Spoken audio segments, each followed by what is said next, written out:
sauc Aldis Apšinieks. Un es te pārstāvu Rada Rīga grupu, tādu lielu grupu, kur izstrādā publisko ārtelpu Bolderājai.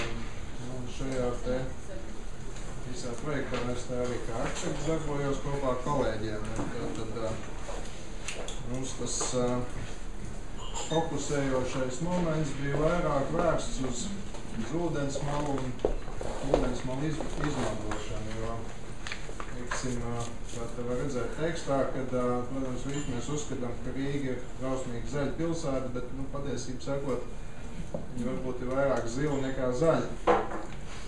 Un tad izvēle mums tur krita uz šo te it kā nevienam, teiksim, tā nevajadzīgo teritoriju Buļupē, kur varējām arī pēc tās izpētes likās, ka būtu iespējams arī attīstīt.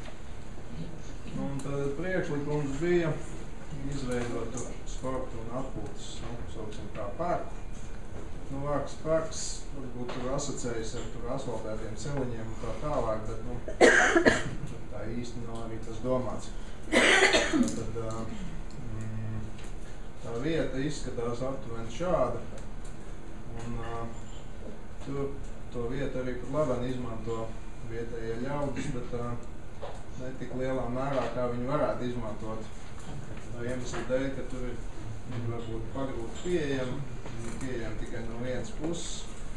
Un attiecīgi ir tā, kad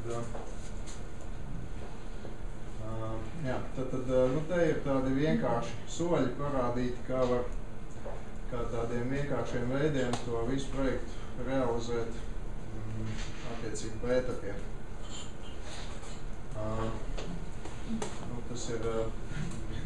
Tas pirmais etaps faktiski prasa tikai vairāk iniciatīvu un entuziasmu, mazāk kaut kāds ieguldījums.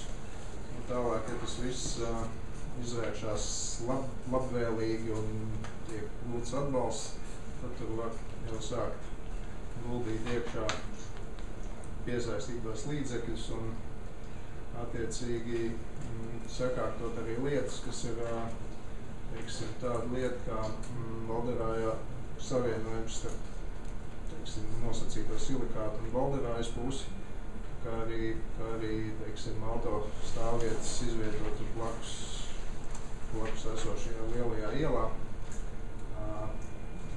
Diezgan piemērot šim te nolūkam. Un tad par cik mums tas uzsvars ir uz ūdeni un uz ūdens malām, tad atkāpē ir tā, ka Rīgā faktiski vispār šo akaru ūdeni un ūdens izmantošanu mēs dzīvojam tur Daugavas malā un netālu no jūras, bet braucam peldēties tur kopumā nezinu kur, uz jūrmalu uz Vecākiem.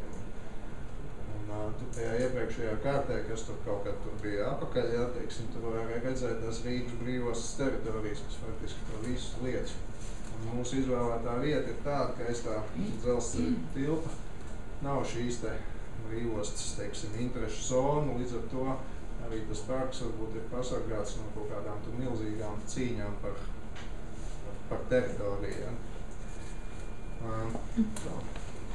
Tālāk bija, tad tur ir dažādi priekšlikumi, ka to varētu izmantot arī šo te norādīto vietu. Tas nav mazsvarīgi, tur ir tagad tāds siltumkrāsa iet par tādu dāmbi, viņi izmantot arī kā pretplūdu pasākumu, jo tās mājas, kas ir lielās ielas, teiksim tā, tur dienvidu rietumu pusē, viņas periodiski aplūst, jo tā ir aplūstoša teritorija, un tad tas dāmbis varētu arī nevis arī, bet, teiksim, viens no tām mājiedzīvotājiem, tas varētu būt arī glābiņš, vai varbūt tām mājā varētu turēt tikai vairs vienu sūku, nevis divus, jo kā tur lavendāri. Par cik tā ir mitraina, tad, pēc tā mūsu plānu, tur tā, protams, tur uzmanīgāk jāizpēta, kas tur dzīvo, kādi putni tur augi un tā tālāk, bet, visādā ziņā tie nebija plānot kā asfaltēti celiņi, bet kaut kas, kaut kādas laipas pāri, lai teiksim, ūdensmalai piekļūt un tā ūdensmala tik izmantot, bet teiksim, tā esošā daba kaut kādā veidā arī saglabātos lielā teritorija, apmēram plus mīnus 14 hektāri. Te pašā laikā ilgtermiņa vīzija te arī ir aprakstīt, kas tur viss varētu no tā izrietēt. Protams, ja to visu tur realizē, tad tālāk uz visām pusēm ir iespēja